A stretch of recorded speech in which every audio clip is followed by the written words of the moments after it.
Ça tourne en boucle comme BFM, t'existes plus comme REM. Tout est en grève comme RER, ça capte partout comme France Inter. Faut pas croire tout ce qu'on dit à la télévision. Merci YouTube pour la liberté d'expression.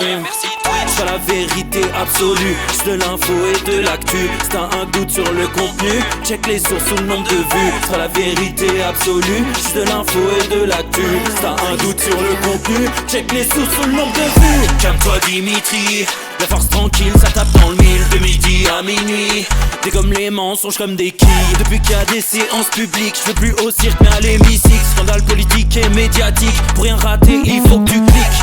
Mec c'est Rémi, le meilleur du pire en ligne de mire. Aucun parti pris, que des avis bien réfléchis. J'suis encore bourré comme un Polac, donc j'pensais voir Laurent Ournac. J'crois que j'suis toujours à côté de la plaque, mais en politique j'sais qui est le crack. Ouais j'sais qui est le crack. Juste milieu. J'crois que j'sais qui est le crack. Ça lit des kilomètres de presse pour faire un résumé express. Ça charbonne comme un chinois avec la qualité d'un bavarois. On sera en retraite après notre mort, on sera bouffé par l'inflation. Dans le doute je vais voter Voldemort pour les prochaines élections. Passe de la country à la drill sans transition. C'était pas une bonne idée de me confier cette mission.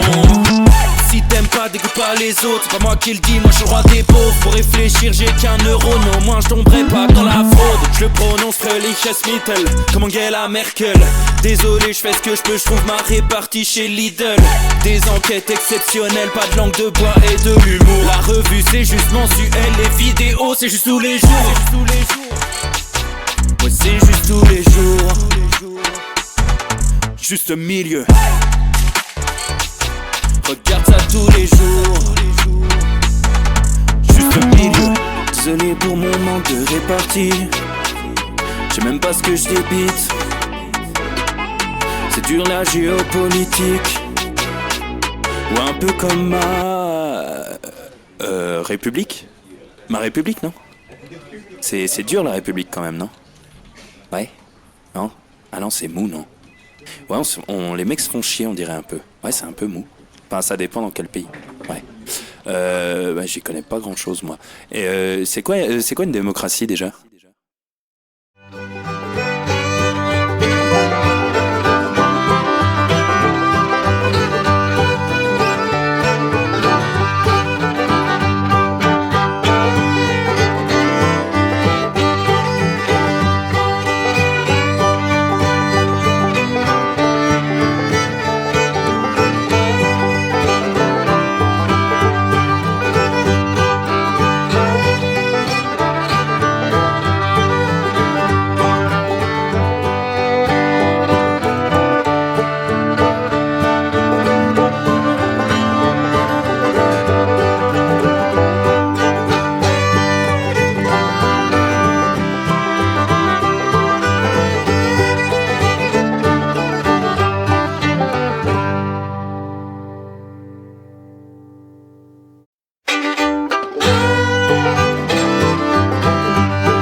Ça tourne en boucle comme BFM, t'existes plus comme REM. Tout est en grève comme RER, ça capte partout comme France Inter. Faut pas croire tout ce qu'on dit à la télévision. Merci YouTube pour la liberté d'expression. C'est pas la vérité absolue, c'est de l'info et de l'actu. Si t'as un doute sur le contenu, check les sources ou le nombre de vues. C'est pas la vérité absolue, c'est de l'info et de l'actu. Si t'as un doute sur le contenu, check les sources ou le nombre de vues. Calme-toi Dimitri, la force tranquille, ça tape dans le mille. De midi à minuit, dégomme les mensonges comme des quilles. Depuis qu'il y a des séances publiques, je veux plus au cirque mais à l'hémicycle. Scandale politique et médiatique, pour rien rater il faut que tu cliques. Mec c'est Rémi, le meilleur du pire en ligne de mire. Aucun parti pris, que des avis bien réfléchis. J'suis encore bourré comme un Polac, donc j'pensais voir Laurent Ournac. J'crois que j'suis toujours à côté de la plaque, mais en politique j'sais qui est le crack. Ouais j'sais qui est le crack. Juste milieu. J'crois que j'sais qui est le crack. Ça lit des kilomètres de presse pour faire un résumé express. Ça charbonne comme un chinois avec la qualité d'un bavarois. On sera en retraite après notre mort, on sera bouffé par l'inflation. Dans le doute je vais voter Voldemort pour les prochaines élections. Passe de la country à la drill sans transition. C'est pas une bonne idée de me confier cette mission. Si t'aimes pas, dégoûte pas les autres. C'est pas moi qui le dis, moi je suis le roi des pauvres. Pour réfléchir j'ai qu'un euro, mais au moins je tomberai pas dans la fraude. Je le prononce Fröhliches Mittel, comme Angela Merkel. Désolé, je fais ce que je peux, je trouve ma répartie chez Lidl. Des enquêtes exceptionnelles, pas de langue de bois et de l'humour. La revue c'est juste mensuel, les vidéos c'est juste tous les jours. Ouais c'est juste tous les jours. Juste milieu. Regarde ça tous les jours. Juste milieu. Désolé pour mon manque de répartie. Je sais même pas ce que je débite. C'est dur la géopolitique. Ou un peu comme ma République. Ma République, non? C'est dur la République quand même, non? Ouais? Non? Ah non, c'est mou, non? Ouais, les mecs se font chier, on dirait un peu. Ouais, c'est un peu mou. Enfin, ça dépend dans quel pays. Ouais. Bah, j'y connais pas grand chose, moi. Et c'est quoi une démocratie déjà?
Ça tourne en boucle comme BFM, t'existes plus comme REM. Tout est en grève comme RER, ça capte partout comme France Inter. Faut pas croire tout ce qu'on dit à la télévision. Merci YouTube pour la liberté d'expression. C'est pas la vérité absolue, c'est de l'info et de l'actu. Si t'as un doute sur le contenu, check les sources ou le nombre de vues. C'est pas la vérité absolue, c'est de l'info et de l'actu. Si t'as un doute sur le contenu, check les sources ou le nombre de vues. Calme-toi Dimitri, la force tranquille, ça tape dans le mille. De midi à minuit, t'es comme les mensonges comme des quilles. Depuis qu'il y a des séances publiques, je veux plus au cirque mais à l'hémicycle. Scandale politique et médiatique, pour rien rater il faut que tu cliques. Mec c'est Rémi, le meilleur du pire en ligne de mire. Aucun parti pris, que des avis bien réfléchis. J'suis encore bourré comme un Polac, donc j'pensais voir Laurent Ournac. J'crois que j'suis toujours à côté de la plaque, mais en politique j'sais qui est le crack. Ouais j'sais qui est le crack. Juste milieu. J'crois que j'sais qui est le crack. Ça lit des kilomètres de presse pour faire un résumé express. Ça charbonne comme un chinois avec la qualité d'un bavarois. On sera en retraite après notre mort, on sera bouffé par l'inflation. Dans le doute je vais voter Voldemort pour les prochaines élections. Passe de la country à la drill sans transition. C'était pas une bonne idée de me confier cette mission. Si t'aimes pas, dégoûte pas les autres. C'est pas moi qui le dis, moi je suis le roi des pauvres. Pour réfléchir, j'ai qu'un euro, mais au moins je tomberai pas dans la fraude. Je le prononce Fröhliches comme Angela Merkel. Désolé, je fais ce que je peux, je trouve ma répartie chez Lidl. Des enquêtes exceptionnelles, pas de langue de bois et de l'humour. La revue c'est juste mensuel, les vidéos c'est juste tous les jours. Ouais, c'est juste tous les jours. Juste milieu. Regarde ça tous les jours. Juste milieu. Désolé pour mon manque de répartie. Je sais même pas ce que je débite. C'est dur la géopolitique. Ou un peu comme ma République. Ma République, non? C'est dur la République quand même, non? Ouais? Non? Ah non, c'est mou, non? Ouais, les mecs se font chier, on dirait un peu. Ouais, c'est un peu mou. Enfin, ça dépend dans quel pays. Ouais. Ouais, j'y connais pas grand chose, moi. Et c'est quoi une démocratie déjà?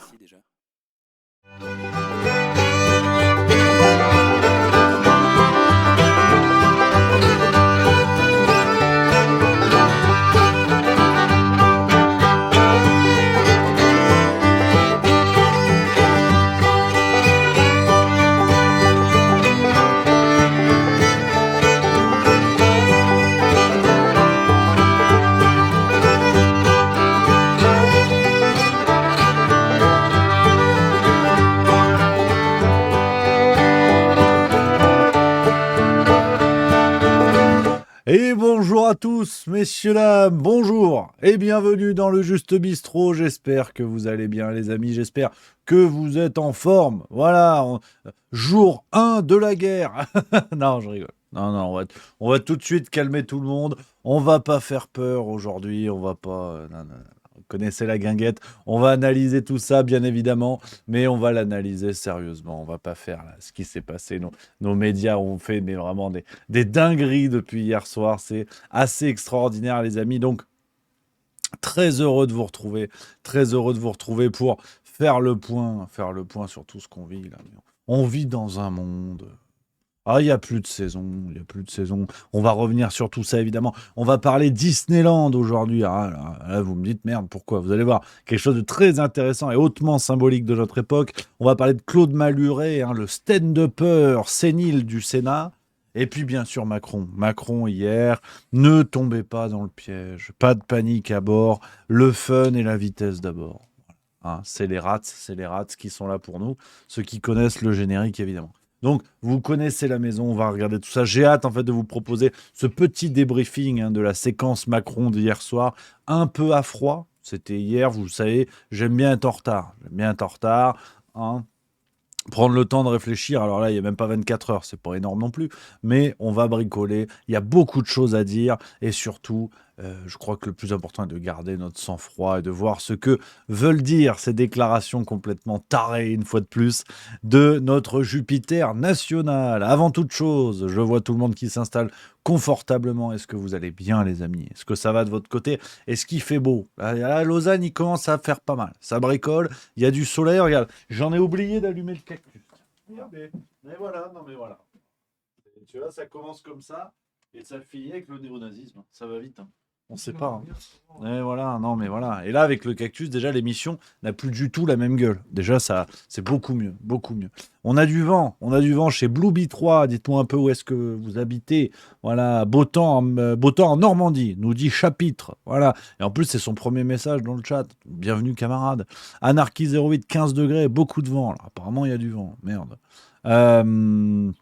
On a Massan 3466 qui dit: je tiens à te féliciter pour ton prono de hier soir, Rémi. Tu avais dit une victoire d'un but d'écart de Liverpool. Ça, c'est vrai. Merci de le saluer quand ça arrive. Ça fait plaisir. J'avais dit 2-1 pour Liverpool, il y a eu 1-0.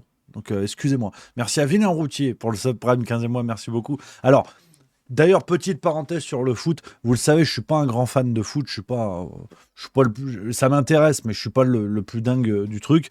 Par contre, il y a certains matchs de foot que j'aime bien regarder.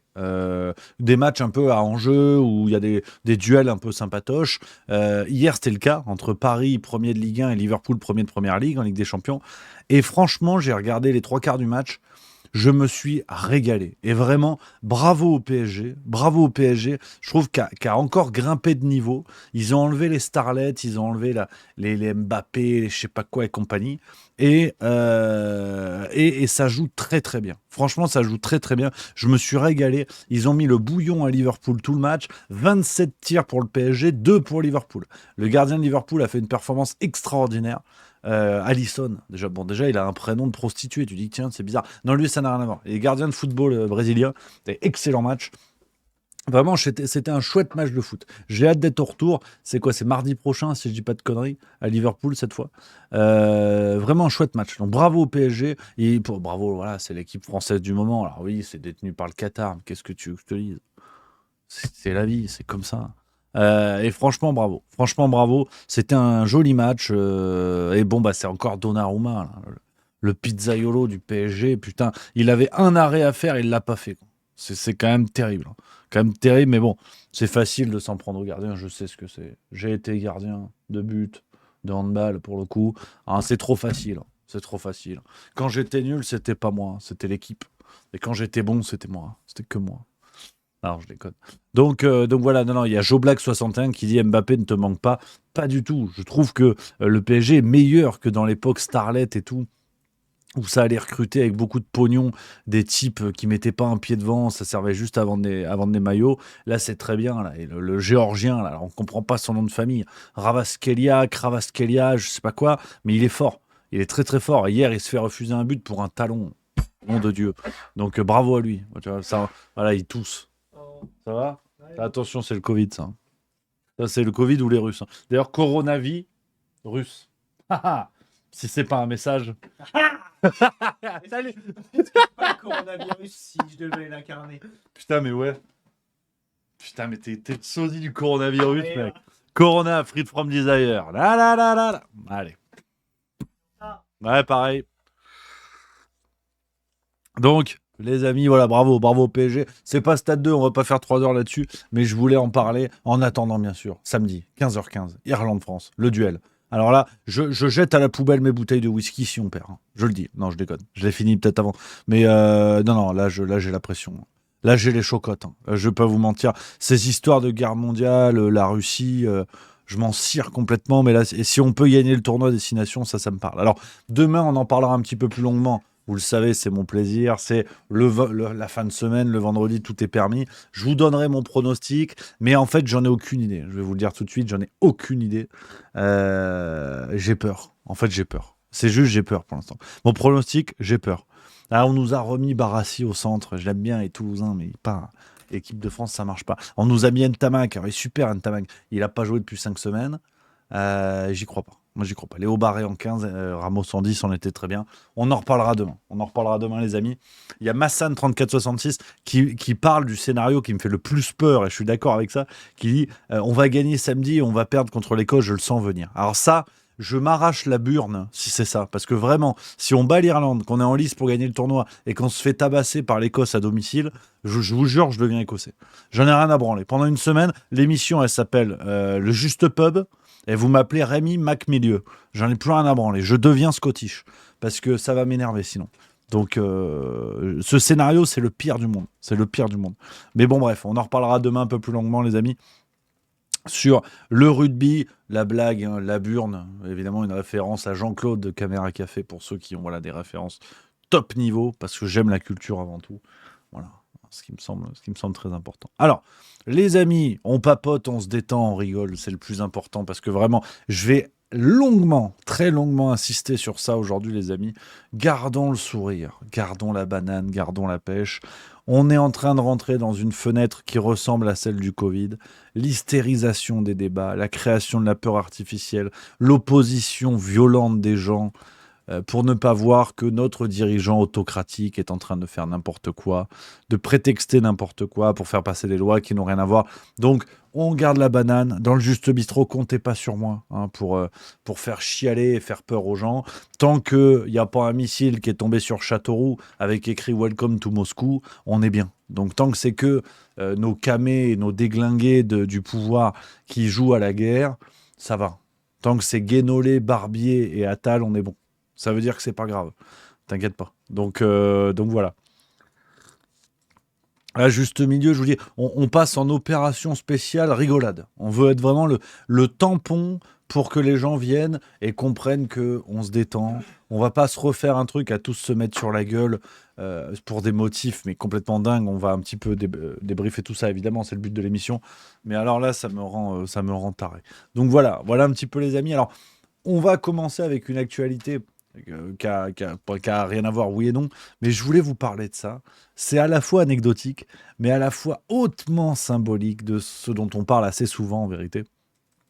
Je crois qu'on en a parlé en début de semaine d'ailleurs, les changements de paradigme politique. Vous savez, quand je vous ai expliqué qu'en fait, à mon avis, une fois de plus, on est vraiment dans des idéologies qui s'imposent, qui s'installent et qui s'en vont avec la même rapidité, et des idéologies qui permettent juste à ce système en place de se maintenir. Et en gros, pour résumer l'idée générale, de bien comprendre que ce qui fait un système, ce ne sont pas les personnes, ce sont les idées. Et les personnes sont, à l'inverse, des masques, des faux nez, pour mieux dissimuler les grandes tendances idéologiques. Le néolibéralisme, ces grandes idées-là, si vous voulez.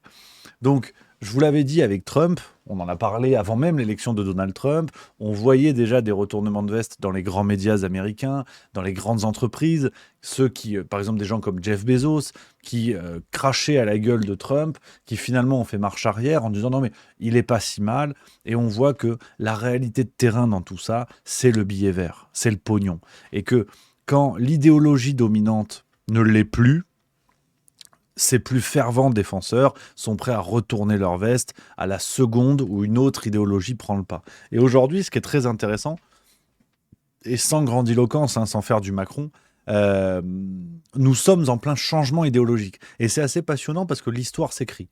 On est passé d'un courant progressiste, woke, LGBT, vous mettez le mot que vous voulez, hein, on va pas débattre sur le terme exact, voilà, ce sont des mots valises qui veulent pas forcément tout dire, mais vous avez compris l'idée.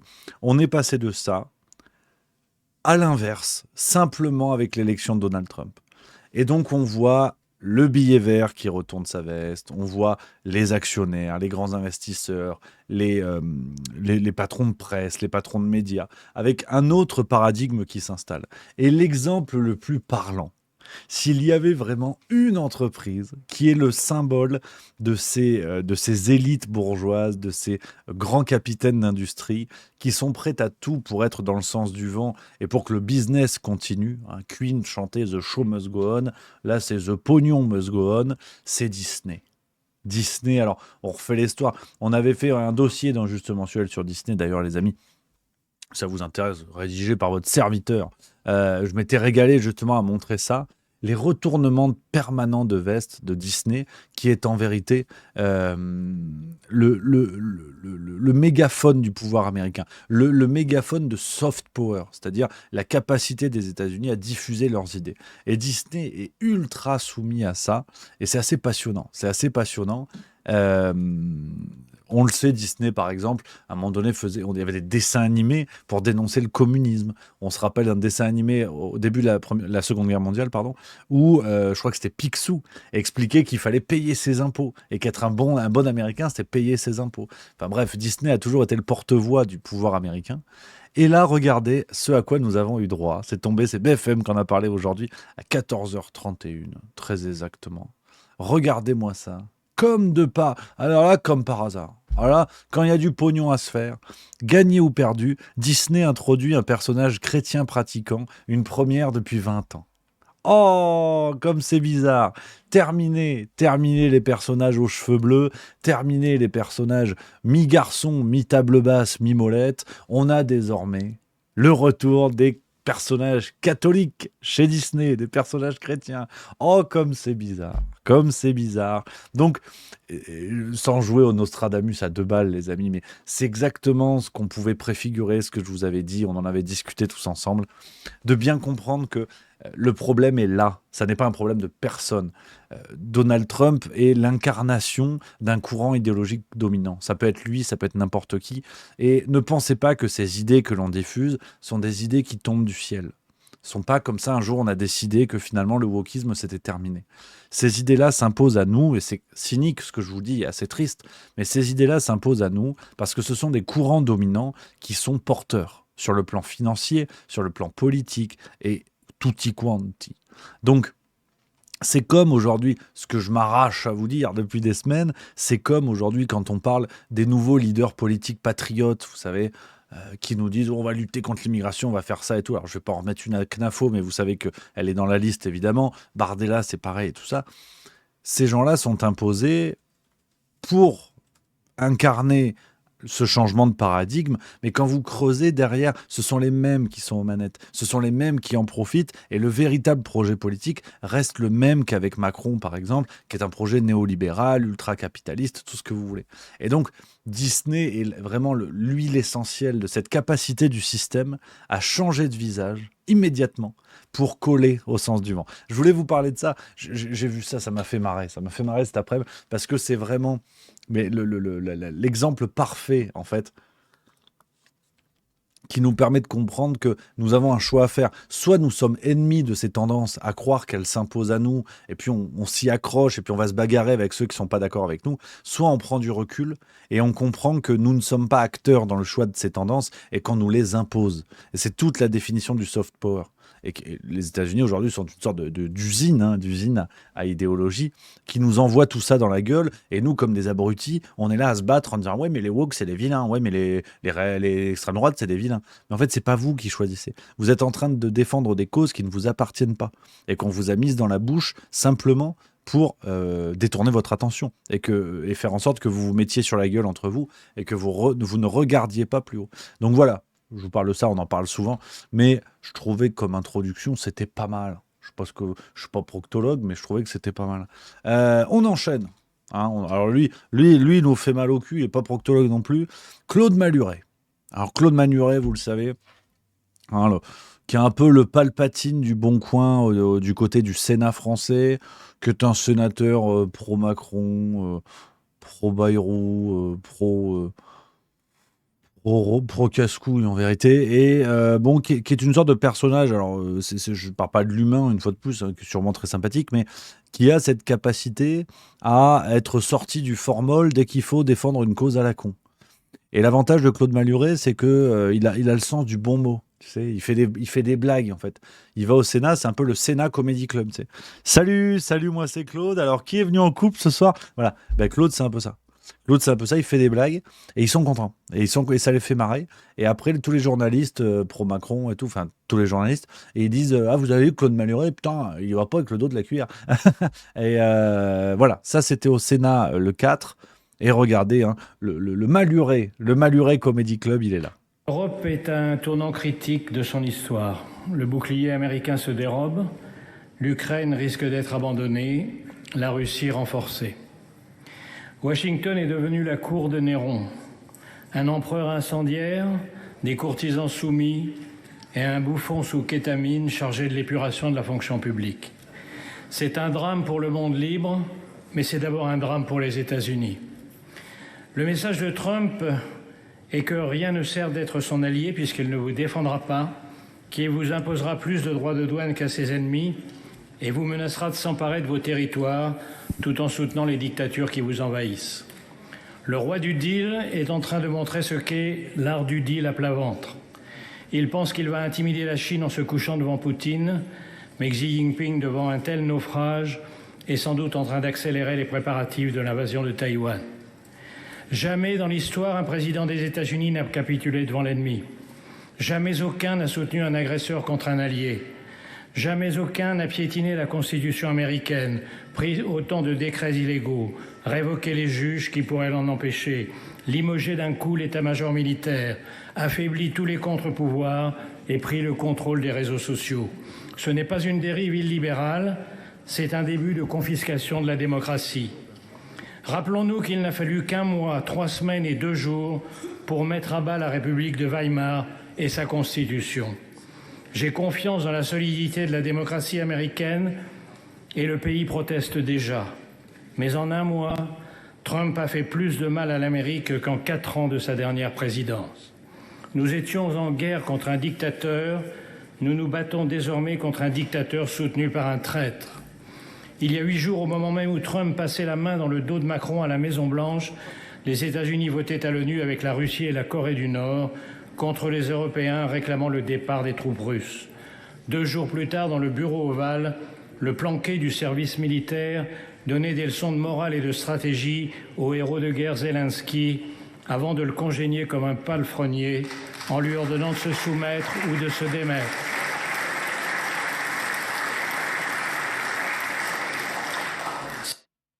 Voilà. Ah, donc bon, si vous voulez, on se rappelle de Claude Malhuret en plus, qui était gigantesque pompe à vélo en temps de Covid, qui pareil faisait les mêmes sorties, qui s'apparentent bien plus à des sketchs qu'à des prises de parole politiques, où il fait 3 rimes et 2 bons mots, et tout le monde se dit, mon Dieu, quelle puissance rhétorique. Bon, bah, ce monsieur est juste un porte-voix du pouvoir en place, qui est prêt à soutenir à peu près n'importe quoi, si vous voulez, pour être dans le sens du vent. Hasard de l'histoire, il est sénateur de l'Allier, pour être un tel collabo, c'est quand même une heureuse coïncidence. Mais voilà, on nous ressort la chose et c'est assez terrible parce que les exemples s'accumulent, de la même propagande, des mêmes méthodes, du même comment dire, du même abrutissement médiatique. Ah, on va entrer dans la séquence Macron, on va y aller tout de suite sur l'analyse, les amis, que je voulais vous proposer. On va pas mettre plus de suspense, mais il y a peut-être une seule image à retenir, c'est celle-là. Regardez, la une sur le site Caféine, la une de nos journaux quotidiens français. Voilà. L'innocence est révolue sur Libération. La guerre sociale pour commencer sur la Marseillaise. La patrie a besoin de vous sur la Voix du Nord. La menace russe est là sur l'Union. Le combat d'un jardinier contre les pesticides. Courrier Picard. Voilà, on embrasse nos amis Picard. Ils en ont rien à branler. Donc ça fait plaisir. Bravo la Picardie. La patrie a besoin de vous sur la Dépêche. La plus grande ferme de Bigorre, République des Pyrénées. On vous embrasse aussi. On reconnaît en fait les journaux qui ont décidé de s'en battre les reins. Et ça me plaît. On a quoi d'autre? Bon, le grand gâchis dans le Parisien sur l'autoroute. Bon, la patrie a besoin de vous, Sud-Ouest. La patrie a besoin de vous, Nice Matin. Le défi industriel de l'Europe, La Croix. Combien de classes pour nos écoliers? La Provence, pareil, s'en branle. Le moment exige des décisions sans précédent, Ouest France. Pour la guerre, pas d'austérité, l'humanité. Donc, je vois dans le chat quelqu'un qui utilise le terme, et j'aime beaucoup, la turbo-propagande, et j'aime bien le terme, c'est exactement ça, il y a ce côté, en fait, cyclique, vous savez. Cyclique qui est propre à la propagande, hein, mais même si le contexte est différent, ça n'est pas exactement de ça dont il parlait, mais ça rappelle la phrase de Marx, de Karl Marx, l'histoire se répète toujours 2 fois, la première fois c'est un drame, la deuxième fois c'est une farce. Sauf que nous, la première fois c'est une farce, la deuxième fois c'est une farce, et la troisième fois c'est une farce. Il réitère les mêmes méthodes. Il réitère les mêmes choses. Cette turbo-propagande, j'aime bien le terme utilisé par le camarade dans le chat. On est dans une logique de jeu, on est dans une logique presque de jouissance à la peur. Comme ça, on voit Macron aujourd'hui qui a été interrogé. Petite séquence de 20 secondes sur BFM, je ne sais pas si vous l'avez vu passer. Est-ce que je vais la retrouver? Je ne sais plus, c'est pas grave. Il y a son vilain visage a une sorte de rictus qui en dit long en fait, qui vaut toutes les analyses. Ah merde, tu vois, il suffit que je te dise ça et je le retrouve pas. Oh là là, mais suis-je une truffe? Ah, tu vois, bon, au pire, c'est pas très très grave. Mais ah oui, voilà, je l'ai, regardé. Regardez, ça c'était il y a quelques heures. Hein. Je ferai une conférence de presse et je me suis exprimé hier devant les Français, donc j'ai pu dire ce que j'attendais principalement, qui sont des mesures fortes sur à la fois le soutien à l'Ukraine et notre défense. Vous diriez que le moment est grave? Oui, le moment est grave, bien sûr. Et donc il impose des décisions fortes. Nous allons faire. Je ferai aucun commentaire. Merci beaucoup. Voilà. Il y a ce rictus, ce sourire pervers du dirigeant qui joue à la peur avec une méthode que l'on connaît. C'est aussi pour ça que j'arrive détendu. Aujourd'hui, j'arrive détendu, les amis. J'arrive en détente, d'ailleurs, si j'ose le dire. Parce que, soyons clairs, on va la comparaison, avant d'analyser le discours point par point et de vous dire ce que j'avais à vous dire, avec le Covid, je ne vais pas réécrire l'histoire. Je l'ai déjà dit plusieurs fois sur Juste Milieu, vous le savez, pour ceux qui suivent. Avec le Covid, moi, les premiers temps, je me suis chié dessus. Franchement, je ne vais pas vous jouer le truc dès le début, j'ai vu que c'était n'importe quoi. Les premiers temps, je me suis chié dessus. Je pense que le premier mois, je me suis dit, putain, c'est grave, c'est sérieux. Puis après, j'ai commencé à regarder un peu l'actu, le machin et tout, et à me dire, tiens, bon, voilà. là, aujourd'hui, si vous voulez, c'est comme quand, je sais pas, vous cognez le tibia contre un poteau assez fort. Ça peut faire des micro-fissures, mais ça va contribuer à renforcer votre os. Pour ça que, par exemple, les gens qui font de la boxe taille, ils tapent leur tibia contre des bouts de bambou. Bon, ils sont plus ou moins tarés, mais ça permet de renforcer l'os. Tu vois, des sortes de micro-lésions qui vont renforcer ton travail. Qui vont renforcer ton os, pardon. Donc, je pense que c'est un petit peu pareil. À force, en fait, de nous servir la turbo-propagande, je reprends le terme du collègue dans le chat tout à l'heure, à force de nous servir cette turbo-propagande, articulée de la même manière à chaque fois, on ne peut plus y croire. On ne peut plus y croire. Ce qui aboutit à l'histoire de Pierre et le loup, que vous connaissez. Au loup, et le jour où le loup il déboule vraiment, tu l'as dans le fiac. Alors, c'est une expression, le loup ne va pas rentrer dans ton fiac, faut pas déconner non plus. Mais tout ça pour dire que c'est vieux comme le monde en vérité. Ces gens-là jouent à la peur, mais ce qu'il faut bien comprendre, c'est pas leur petit jeu de mauvais acteurs. Ce qu'il faut bien comprendre, c'est que le jour où il y aura une menace réelle, nous ne serons évidemment pas prêts. Par exemple, le chantage au fascisme permanent. Quand n'importe quel candidat politique de droite, de gauche, n'est pas dans la ligne du système en place, on dit oui mais Hitler en fait. Sauf que le jour où on va avoir un véritable dirigeant fasciste qui va arriver, on ne sera pas capable de le détecter. À partir du moment où même mon cactus, parce qu'il est branché à l'électrique, même mon cactus devient fasciste parce qu'il est électrique, tu n'es plus capable de rien. Quand tout est fasciste, plus rien ne l'est. Donc on est dans cette dynamique-là. Donc forcément que Macron ne peut pas être pris au sérieux ou très difficilement. Et hier, ça a été un festival. On a eu déjà quelques citations. La patrie a besoin de vous, de votre engagement. La Russie est une menace pour la France. Je vais vous faire grâce des extraits. De toute façon, vous êtes au courant, vous le savez, les déclarations. En vérité, il a réussi à parler pendant 14 minutes pour ne rien dire. C'est le sketch formidable. Tiens, on va se le mettre pour détendre un peu l'atmosphère. J'ai envie qu'on ait des sourires. J'ai envie qu'on ricane. On va se mettre le sketch de Raymond DeVos, extraordinaire. Parler pour ne rien dire. On est en plein dedans.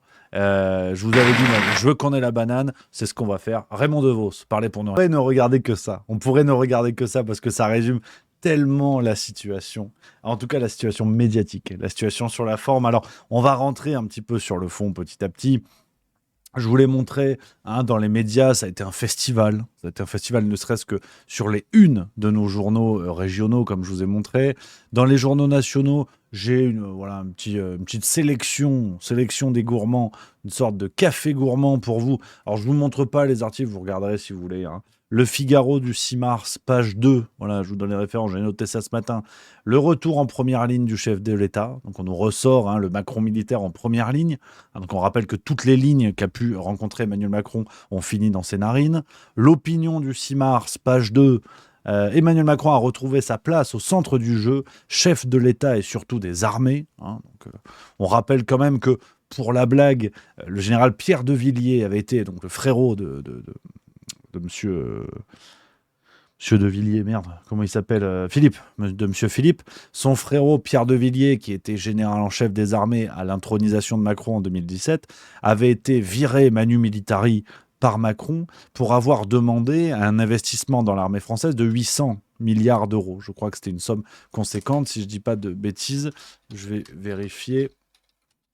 J'ai un doute sur le chiffre. Je ne vais pas vous dire de conneries. Attendez. Non, c'était peut-être pas 800 milliards. Je dis des conneries sur le chiffre. Je m'auto-fact-check. Non, 850 millions, excusez-moi, oui, milliards, peut-être un petit peu pété les plombs.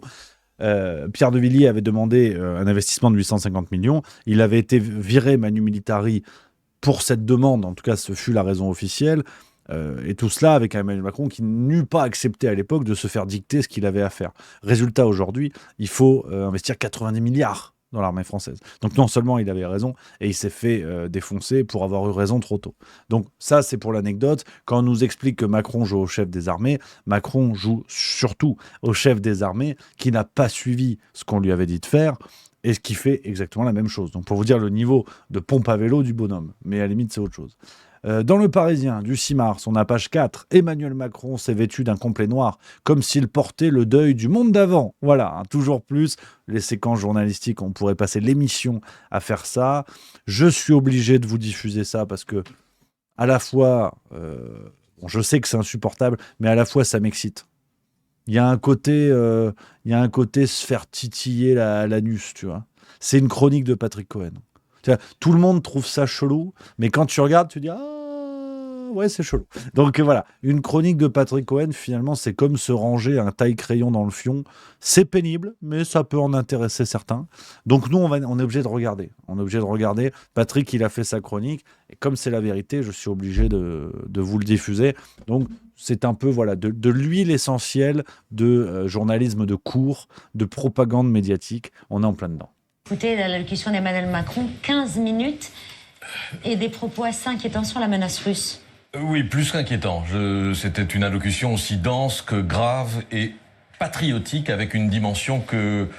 Voilà, moi je suis né dans les années 60, je n'ai jamais connu de président en exercice disant « il y a un pays qui nous menace, la menace est directe, elle est précise, elle est actuelle ». Il a terminé son allocution en disant « nos enfants ne toucheront pas les dividendes de la paix et la patrie a besoin de vous et de votre engagement ». A-t-il dit aux Français, c'est ainsi qu'il s'est présenté. Il a moins été question dans cette allocution des États-Unis, alors que c'est évidemment la nouvelle donne qui semble sur la table, que de la Russie et de cette menace russe qui touche tous les pays d'Europe, qui nous touche sans connaître de frontières. Il a longuement présenté l'état de la menace aujourd'hui présenté par le pouvoir de Vladimir Poutine.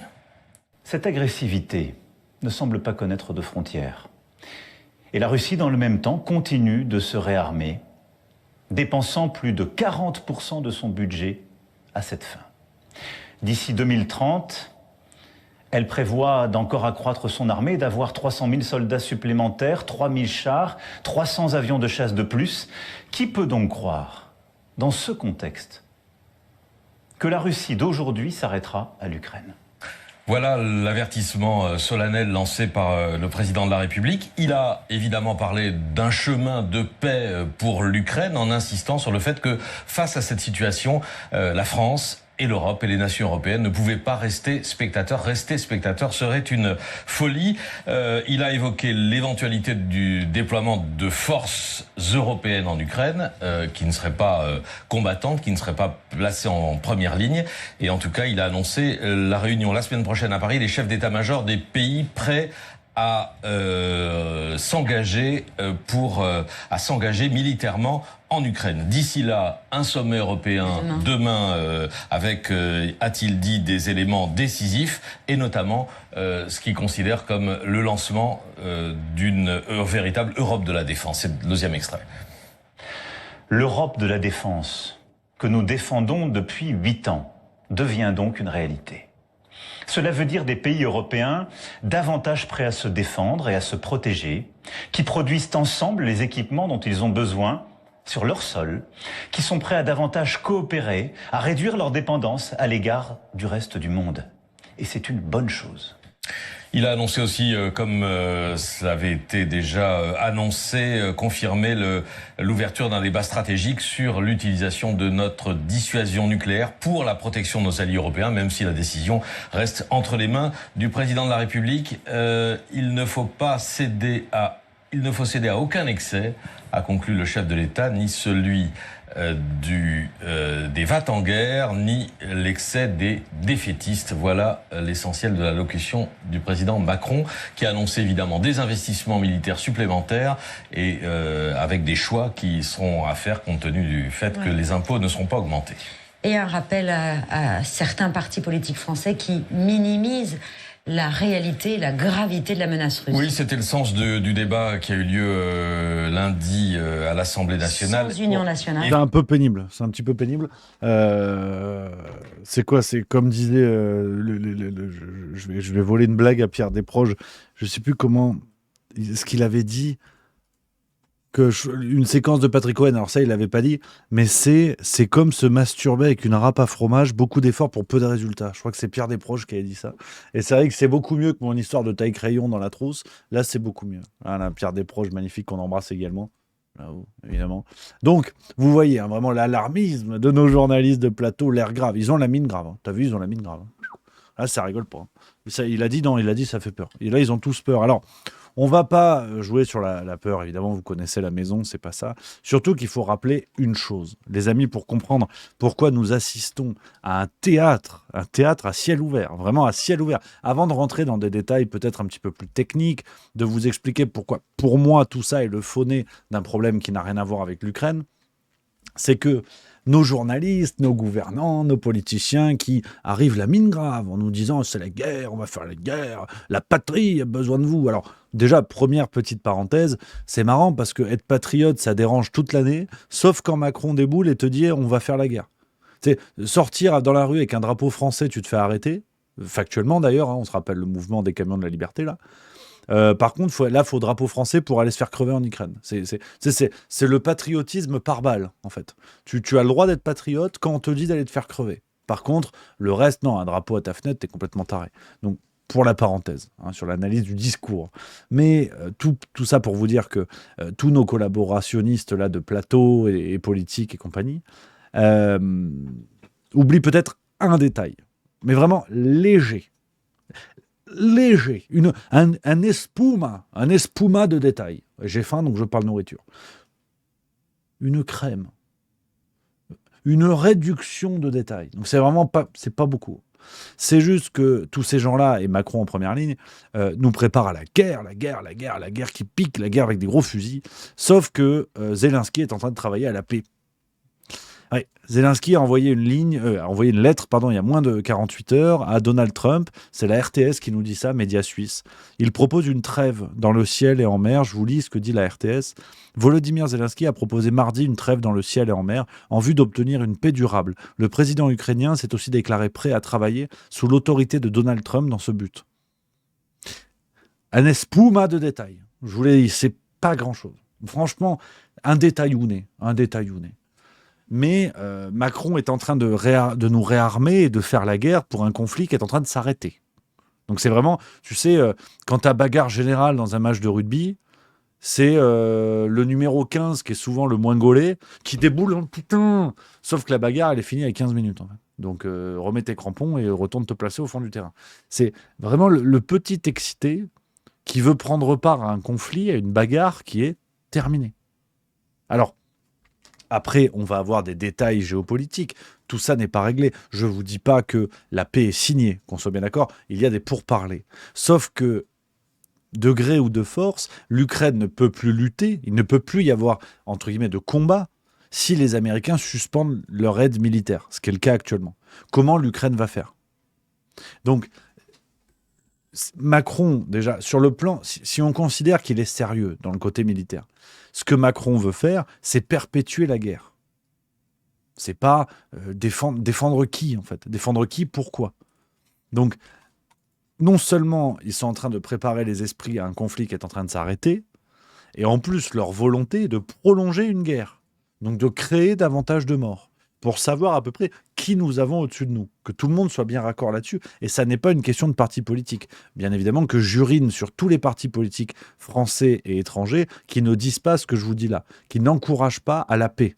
Parce que là, on est en train de favoriser la guerre. Donc tous les partis d'opposition que l'on n'entend pas sont des putes. Voilà, que les choses soient claires, sont des potentiels criminels qui encouragent la continuité d'un conflit mortifère dans lequel on a fait crever des Ukrainiens pour rien, des Russes pour rien, et dans lequel on veut faire crever nos propres citoyens pour rien. Donc, que les choses soient claires. LFI, RN et tout, je m'en cire, mais comme de mon premier slibard, ce sont tous des criminels en puissance. Si aucun ne se lève pour demander la destitution d'Emmanuel Macron, ce sont des criminels en puissance et des complices. Là, le jeu politique, on s'en branle. Hein. On ne va pas faire la salade de « oui, mais machin, il a dit un peu ça et tout ». On ne les entend pas. Aucune procédure en destitution n'est demandée. Ce sont des complices. D'autant plus qu'un détail qui est quand même important, on est à l'aube d'une guerre mondiale. On va tous mourir, vous avez vu, là c'est grave. Là c'est très très grave. Macron, il a mis son costume noir. Le Parisien a écrit comme s'il portait le deuil du monde d'avant. C'est quand même dingue. Regardez la une des journaux européens. C'est un site que j'aime bien qui s'appelle kiosco.net, je ne sais pas si vous connaissez, qui recense la une de tous les grands quotidiens. Les grands quotidiens. Et en Europe, tu vois, tu vas voir en Allemagne, par exemple, le Bild, il te parle pas de ça. Tu vois. Je parle pas couramment allemand, mais je bricole et il parle pas de ça.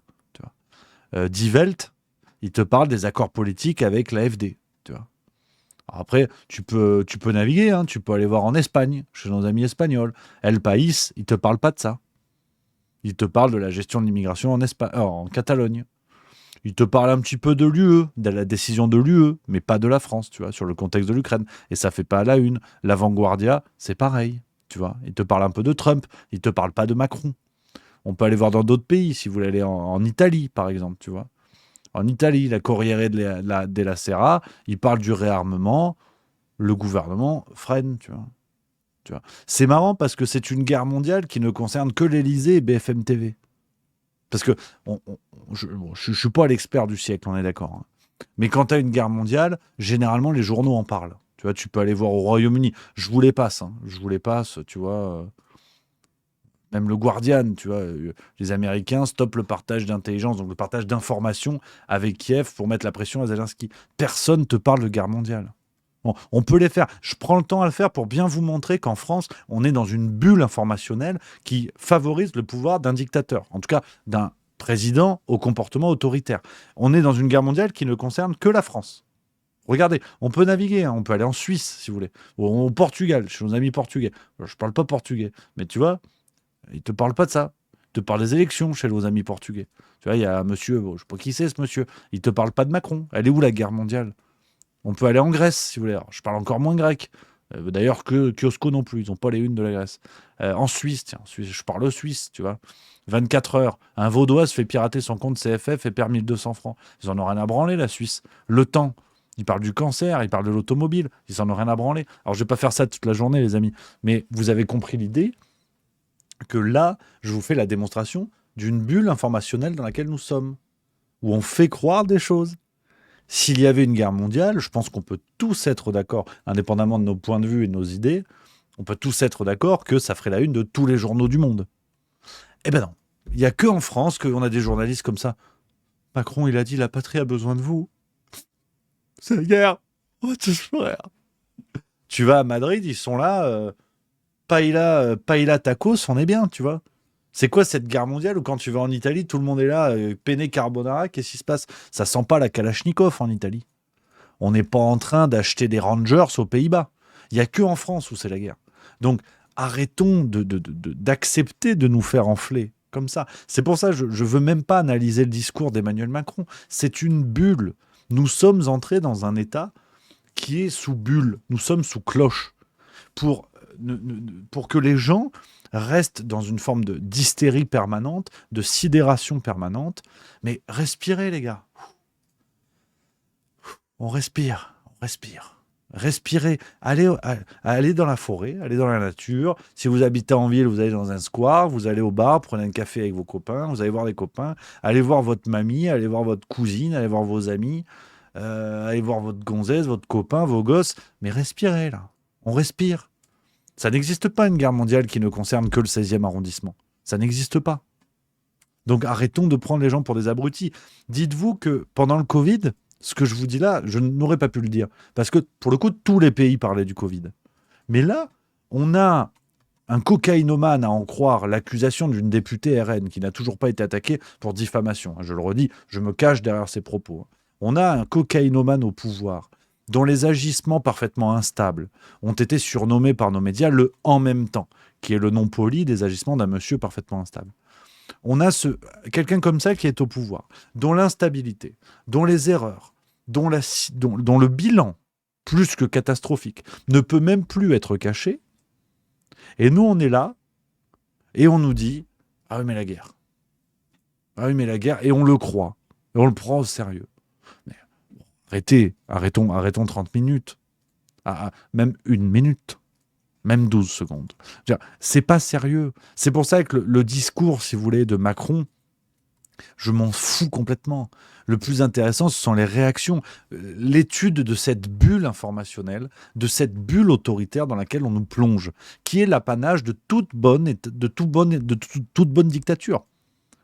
Rappelez-vous un peu le film, pour prendre une petite parenthèse cinématographique, le film Goodbye Lénine, film de début des années 2000, si je dis pas de conneries, où c'est une dame qui est un peu vieille, que je crois qui a grandi je le résume très mal, hein, qui a grandi en RDA, et le mur est tombé, elle était dans le coma, bref, je sais pas quoi et tout, et ses proches, son petit-fils notamment, va tout faire pour lui faire croire qu'elle est toujours de l'autre côté du mur. Donc il va changer son intérieur, il va changer la déco, machin, bidule et tout, pour lui faire croire qu'elle est encore dans le monde d'avant. Nous sommes exactement dans la même situation. On peut reprendre, si on fait un peu de philosophie, c'est l'allégorie de la caverne chez Platon. C'est la même chose. On nous maintient dans un état pour nous faire croire que nous vivons dans une situation de guerre mondiale. Mais non seulement cette guerre est en passe d'être arrêtée, en tout cas les négociations sont en cours, et en plus, c'est une guerre mondiale qui ne concerne que la France. J'insiste lourdement là-dessus pour comprendre le niveau de propagande dans lequel nous sommes actuellement. Et ça n'est pas, je veux dire, ça n'est pas une question d'idée politique, de positionnement, je m'en fous. Comme je vous l'ai dit, pour moi, tous les partis politiques qui ne s'insurgent pas contre la situation sont des collabos en puissance et des meurtriers potentiels. Donc vraiment, je les envoie tous se faire cuire le cul. Donc au moins pour l'instant, c'est clair. C'est pas une question de parti pris. C'est pas une question de complotisme. Je commente le réel.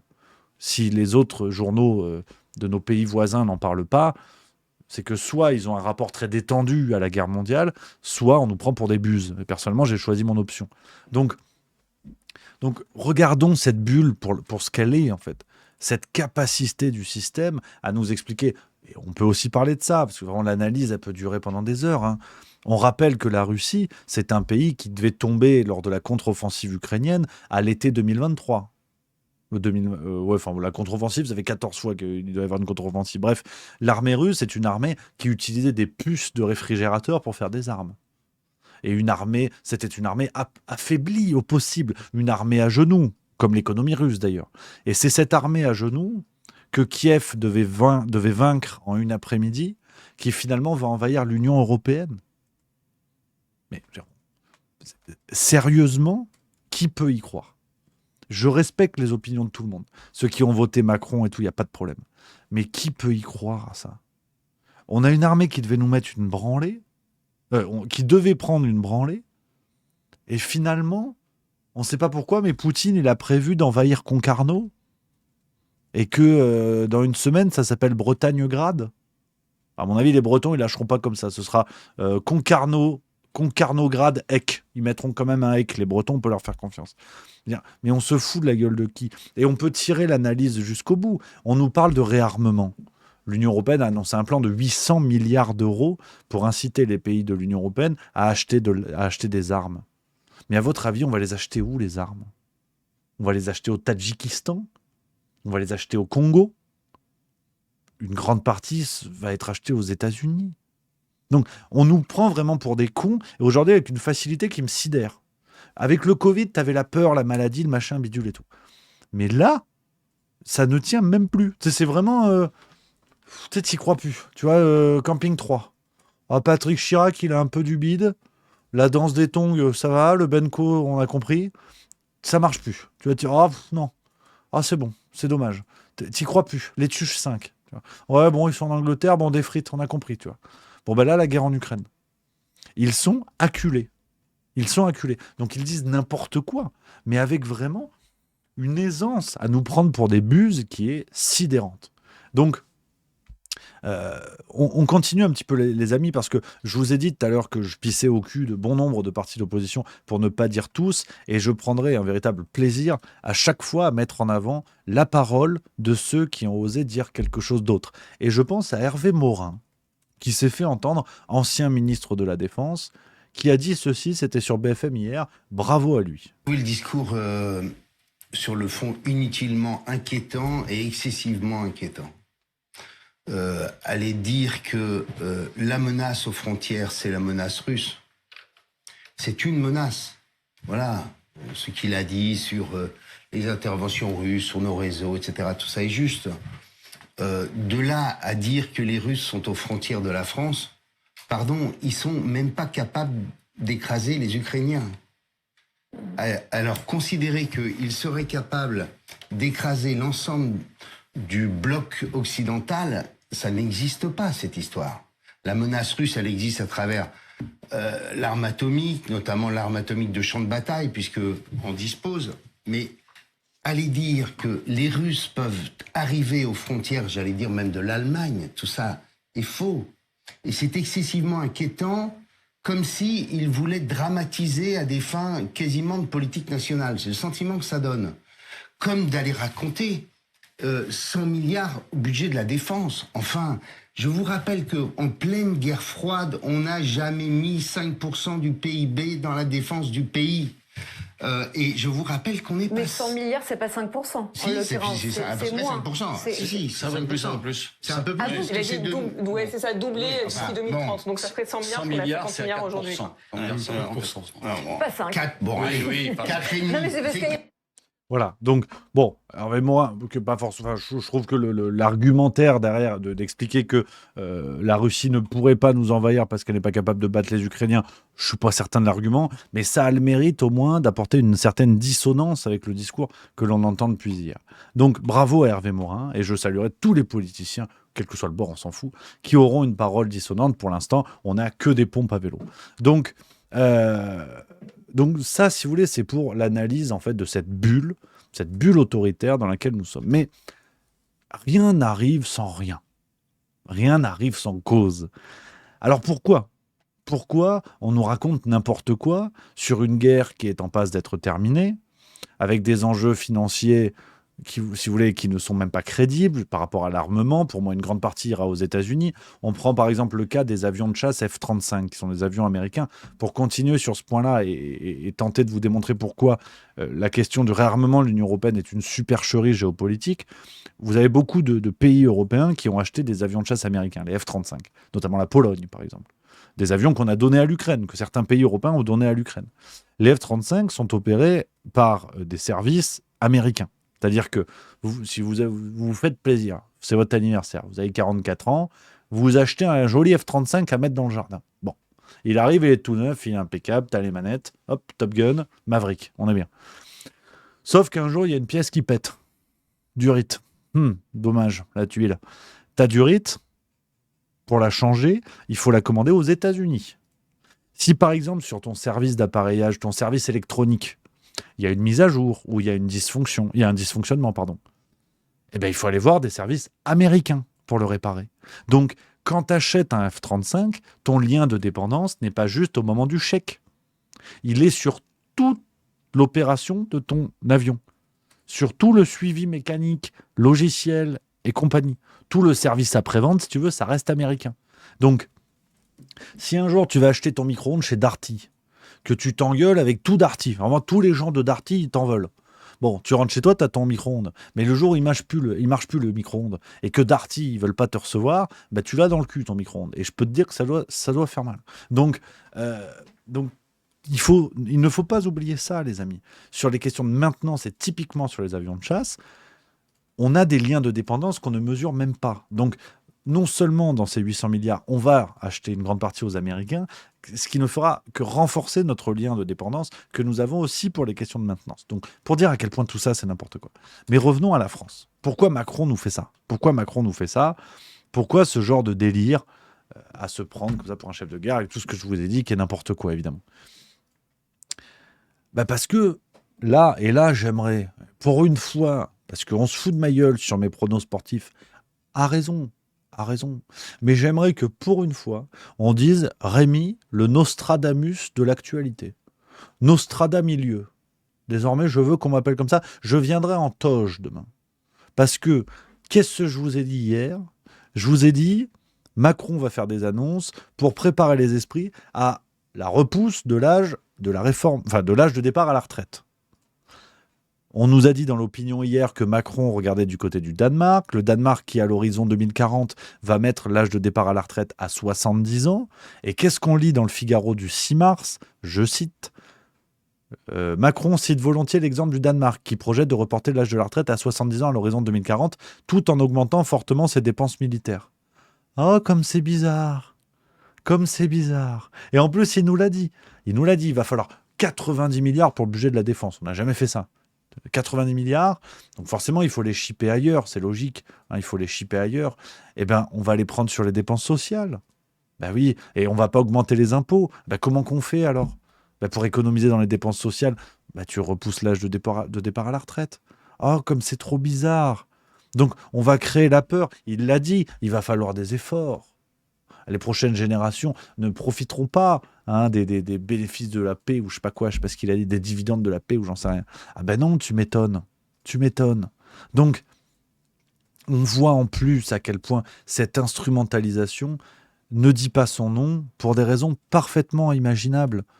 On voit que la situation de la France économiquement est catastrophique et qu'ils ne peuvent pas faire plus. La corde sociale est vraiment limite avant que ça pète. C'est très tendu. Donc, quoi de mieux qu'une guerre ou que l'illusion de la guerre? Parce que l'illusion de la guerre, c'est... J'ai vu une petite vidéo là-dessus d'Étienne Chouard qui l'explique beaucoup, beaucoup mieux que moi. Donc, autant que je ne me lance pas dans des explications ou des références comme lui ont pu déjà le faire. Regardez, voilà. Regardez, Étienne Chouard qui nous explique ça, c'est parfait. Il n'y a évidemment rien à dire. C'était chez les amis d'Antithèse. On embrasse Martin, évidemment. C'est bien d'être complotiste. Un citoyen digne de ce nom est vigilant par rapport au pouvoir. Il cherche... Attendez, est-ce que c'est cette séquence? Merde, non, c'est pas celle-là. Bon, on embrasse quand même Antithèse. Mais merde, attendez, j'ai vu la séquence ce matin. I don't remember. Faut commencer à parler anglais. Mince, oh, zut, flûte. Bon, bah, c'est pas grave. Du coup, tant pis, c'est moi qui vais l'expliquer. Ça vous apprendra. Mais je le retrouve pas. Bon, c'est pas grave, c'est moi qui vais l'expliquer, mais on embrasse évidemment Étienne Chouard de toute évidence, et ce serait un plaisir, un honneur de le recevoir sur Juste Milieu, et qui nous explique qu'il n'y a pas mieux que la création d'une guerre à l'étranger pour faire taire les oppositions politiques, parce que c'est grave la guerre. Si c'est la guerre, il n'y a plus de pays, après on est quoi, un parking? Donc les oppositions politiques se taisent. C'est le meilleur moyen de mettre des lois d'exception. Donc, par exemple, le discours dissident, tu peux l'éteindre, parce que les lois d'exception financières, sociales, économiques, tout ce que tu veux. Donc, voilà pourquoi ils nous mettent aussi dans ce contexte-là. C'est que ça permet à Macron de dire « Oui, mais attendez, là, c'est grave. Là, par contre, j'ai d'autres problèmes à gérer. » D'ailleurs, c'est tellement ridicule que c'est le coup de 2022. Les présidentielles 2022, il avait fait pareil. Il avait fait, rappelez-vous, c'est exactement la même chose. Les gens font les élections, moi, je dois gérer la guerre. C'est marrant, parce que rien n'a changé depuis 3 ans. Oh, mais reste là, on s'amuse bien. Ouais, c'est l'ambiance ici. Ouais, mec. Ouais, à demain, mec. Je vous laisse finir en beauté, le chat. Pas, si vous voulez passer, ouais, on est gros. Ouais. Bon, Ça marche. t'hésites pas. Allez. Tout de bon, hein. Ciao. Donc voilà, Étienne Chouard explique ça. Il n'y a pas mieux qu'un contexte de guerre pour créer une urgence et créer un silence des oppositions et de la parole dissidente. Donc, je pense, voilà, la réalité en fait des discours de ce que fait Macron, c'est évidemment en lien avec de futures coupes sociales. Ça me semble cousu de fil blanc. On verra. Mais je le vois bien comme ça. Donc, pour finir là-dessus, et quelques derniers mots d'analyse, les amis, je vous l'ai dit, tout est supercherie. Le but réel est un but financier, à mon avis.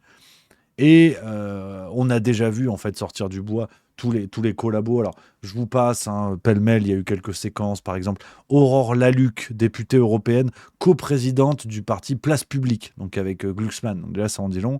Dans Libération d'aujourd'hui, elle nous a dit « Payer des impôts, c'est un peu moins grave que d'être envahi par la Russie. » Voilà. Donc, sans commentaire, évidemment. Sans commentaire, de toute évidence, pour vous dire où on en est, quoi. La préparation des esprits avec cette propagande sidérante. On a eu Thomas Guénolé. Alors pareil, moi c'est peut-être une des rares raisons qui me donne envie de faire la guerre. Consigny avait dit ça. Regardez ce que nous a dit cette pompe de Thomas Guénolé sur Sud Radio. Engagé comme réserviste de l'armée française dans l'hypothèse d'une guerre en Ukraine dans laquelle la France sera impliquée en termes d'envoi de troupes. Il se trouve que plus jeune, j'ai travaillé dans le renseignement militaire il y a quelques années, donc je pense pouvoir être utile. J'ai toujours méprisé les intellectuels de salon qui proposent un engagement ferme, mais qui ne s'engagent pas eux-mêmes. Voilà. Donc si Thomas Guénolé y va, moi je pense qu'il faut faire la guerre. Si. Là on commence à avoir un bataillon. On a une première ligne de mêlée, elle est terrible. Guénolé, Consigny, je peux te dire que du côté des Ruskov, ça chie de la vodka. Ça chie liquide. Parce qu'à mon avis, Guénolé, tu le mets au front, t'as même pas besoin de paillasson dans les tranchées, t'en as déjà un. Donc, je veux dire, non, c'est... Et en plus, il joue au courageux. On rappelle que Guénolé est un type qui, lorsqu'il se fait humilier par Hanouna, se chie dessus quand même. Donc quand tu prends des branlées par Hanouna, bon, l'idée d'aller te frotter à 4 soldats aguerris de l'armée russe, faut avoir les bollocks bien accrochés. Parce que là, on est en train de se diriger avec un bataillon Consigny, Guénolé, Enthoven, BHL. Poutine, il a des petites nuits en ce moment. Non, mais c'est... Voilà. On a un autre qui est monté au front médiatique, Christophe Barbier, sans surprise. On a toutes les majorettes des médias qui sont au rendez-vous. Entre notre modèle social généreux, confortable, solidaire, adapté à la paix et la nécessité d'aller vers un effort de guerre, une économie de guerre. Entre les deux, il y a peut-être un juste milieu. C'est l'argent des Français. Oh, l'hommage, j'avais pas vu la séquence. Oh, cri-cri, putain, merci. Oh, t'es une crème, tiens, on se l'armée. J'avais pas vu, tiens. Un effort de guerre, une économie de guerre. Entre les deux, il y a peut-être un juste milieu. C'est l'argent des Français. Super. Oh, je te pisse dessus, Christophe, quand même. Mais oh, putain, j'avais pas entendu. Merci, cri-cri. Oh, c'est une pâte, c'est une crème, putain. Oh, le clin d'œil. Ah, mais j'ai rien à voir avec vos escroqueries, moi, laissez-moi tranquille. Ah non, moi je suis tranquille, moi je bois des coups, je vois des copains. Non, mais j'ai rien à voir avec vos trucs. Non, il est fou. Je suis au milieu de rien du tout, moi. Attention. Il est fou, lui. Ah non, il me fait des clins d'œil. Ah, il est dingue. Il est déguisé en tampon usagé avec son écharpe, il me fait des clins d'œil. Arrête. Oh non, il est con, lui. Donc, non, mais plus sérieusement. Plus sérieusement, les amis, on va pas... Voilà, je vais pas radoter tout ce que je vous ai dit déjà. Voilà, ce que j'ai essayé de vous proposer comme analyse, les copains. Ce que je veux vous dire, pour finir sur cette note-là, sourire, légèreté, souplesse articulaire. Pas de panique à bord. Le fun et la vitesse d'abord. J'ai commencé avec ça, je finis avec cette citation. Les amis, vraiment, je vous en conjure, restons sereins, restons froids, gardons la tête froide. Ne commençons pas à nous mettre sur la gueule pour des raisons qui les arrangeraient férocement, à savoir... que l'extrême droite se mette sur la gueule. Oui, mais toi Mélenchon, oui, mais toi Le Pen. Le Pen, elle a dit un peu l'Ukraine, Mélenchon, il n'a pas dit la Russie. Enfin bref, c'est exactement ce qui leur servirait. Donc restons unis dans notre capacité à leur pisser au cul. Comme disait Éric Cantona, l'heure n'est vraiment pas à la dissension parce que ils vont chercher à fabriquer ça. Remember le Covid. Vraiment, rappelez-vous le Covid. Ils vont chercher à expliquer que ceux qui ne prennent pas parti pour l'Ukraine sont des pro-Poutine. Je vous l'annonce, la salade. Je vous l'annonce tout de suite. C'est facile. C'est facile. Quand tu te fais braquer une première fois ta bijouterie, la deuxième fois, tu mets une alarme. Donc, c'est ce que je vous invite à faire vraiment, les amis. Vous avez vos idées, il n'y a pas de problème. Faites ce que vous voulez. Il y a plein de choses qui nous séparent. Il n'y a aucun problème, les copains. Mais je vous en conjure, ne retombons pas là-dedans. Ce que vous aimiez la Russie, l'Ukraine ou je ne sais quoi, on s'en fout. Vous n'êtes pas des pro-Ukraine, vous n'êtes pas des pro-Poutine. Ça n'existe pas, ça ne veut rien dire. Donc, ils vont nous refaire le même coup, ils vont nous refaire ça. J'aimerais juste ne pas avoir à faire des émissions, à expliquer pendant 1 heure, « Ah oui, mais en fait, les pro-Poutine, ça veut rien dire, pro-Zelensky, ça veut rien dire, c'est de l'ingénierie sociale, c'est divisé pour mieux régner. » On le sait. Voilà, on est prévenus, on le sait. Donc, voilà, je vous en supplie, tout ça va se mettre en place, ça commence déjà, tout ça se met en place, regardez les choses pour ce qu'elles sont. Ne vous laissez pas biaiser, avec ou sans le premier i d'ailleurs, ne vous laissez pas biaiser avec ces discours propagandistes, ces discours d'opposition qui cherchent à nous diviser pour faire en sorte que les gens ne voient pas que ceux qui nous envoient en guerre, que ceux qui nous trompent pour en vérité des mesures toujours plus drastiques sur le plan social, ça n'est pas moi, ça n'est pas vous, ça n'est pas votre voisin qui vote Mélenchon ou votre voisine qui a été vaccinée. Ceux qui décident de ça, ce sont eux, ce sont les responsables. C'est pour ça qu'ils ont été élus. Donc, ne retombons pas dans ces trucs-là, à faire porter la responsabilité d'un conflit sur des types qui ont des idées, qui ont des partis pris. Si vous aimez Zelensky, c'est votre droit. Si vous aimez Poutine, c'est votre droit. Mais c'est pas vous qui décidez d'envoyer des jeunes crever sur les lignes de front. Ça n'est pas vous, ça ne sera jamais vous. Donc, sauf si vous avez décidé d'être président de la République. Mais jusqu'à preuve du contraire, c'est pas vous, c'est pas moi. Donc, je vous en supplie, les amis, je vous livre un peu ce kit, voilà, le kit de préparation à ce qui nous attend.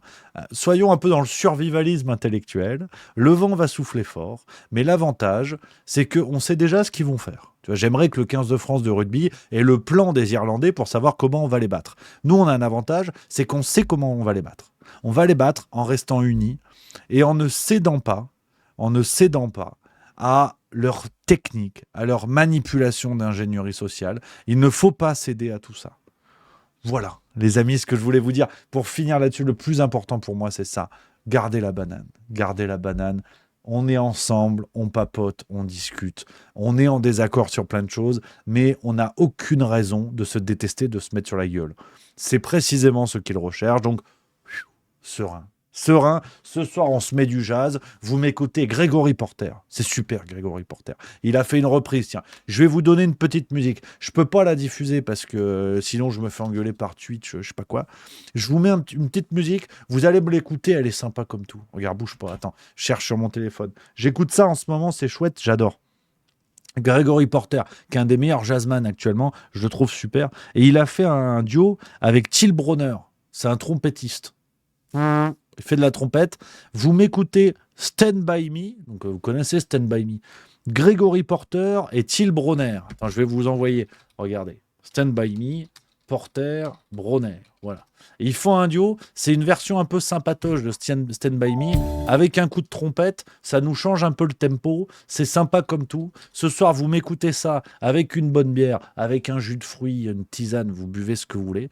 Et on s'amuse. Voilà. Je vous ai mis le lien dans le chat. Voilà. Je le redis. Stand By Me. Donc la reprise de Stand By Me. Grégory Porter et Till Brauner, B-R-O-N-N-E-R. Voilà, vous m'écoutez ça, et ça c'est le bonheur, et ça c'est la vie. Là on est bien quand il se passe ça. C'est ça qu'on veut. C'est pas que les gens se mettent sur la gueule et compagnie pour des trucs de cons. Là on est bien. Vous m'écoutez le jazz, vous m'écoutez la trompette, on est bien. Les amis, c'est tout pour moi, pour aujourd'hui les copains. Alors, je vous donne rendez-vous. Bien sûr, pour le spectacle Zinzin, vous le savez, les prochains rendez-vous, c'est Orléans la semaine prochaine, jeudi 13 mars à 20h, et le lendemain, le 14 mars, à Briard, les copains. On va se fendre la gueule, on va parler de tout ça. Je suis en train de préparer un sketch spécial, évidemment. J'espère avoir fini pour la semaine prochaine sur tout ce qui se passe. Un petit passage spécial, donc c'est le rendez-vous. La prochaine date, Orléans, le 13 mars, Briard, le 14, et on est sur les routes toute l'année pour se foutre de la gueule d'eux, faire tout ça. Il va y avoir Chambéry, Lyon, Alès, Rouen, Auray, Bordeaux, Troyes, Clermont, Nantes, Liège, Strasbourg, Le Mans, Metz, La Rochelle, Paris, Genève. Ça, c'est pour 2025. Je vous mets le lien de la tournée, les copains. Vous tapez spectacle, Zinzin, billetterie, vous allez avoir toutes les infos sur Google. On va se fendre la gueule, on est ensemble. J'ai hâte de vous rencontrer. Je vous embrasse, les amis. Je vous donne rendez-vous demain, 16h30. Je pense le vendredi, c'est un petit peu plus tôt. 16h30 dans le Juste Bistrot. Pour finir la semaine ensemble, on parlera notamment rugby et on parlera d'autres choses. Voilà, je vous embrasse. On est ensemble, vraiment les copains, n'oubliez pas, gardez la banane. Vous m'écoutez le jazz. Demain, vous me dites ce que vous en avez pensé. Il y aura question, il y aura QCM. Attention, je vous embrasse. On est ensemble les copains, gardez la banane. Surtout ça. Allez, bonne soirée, vive la rigolade, vive la France et à demain.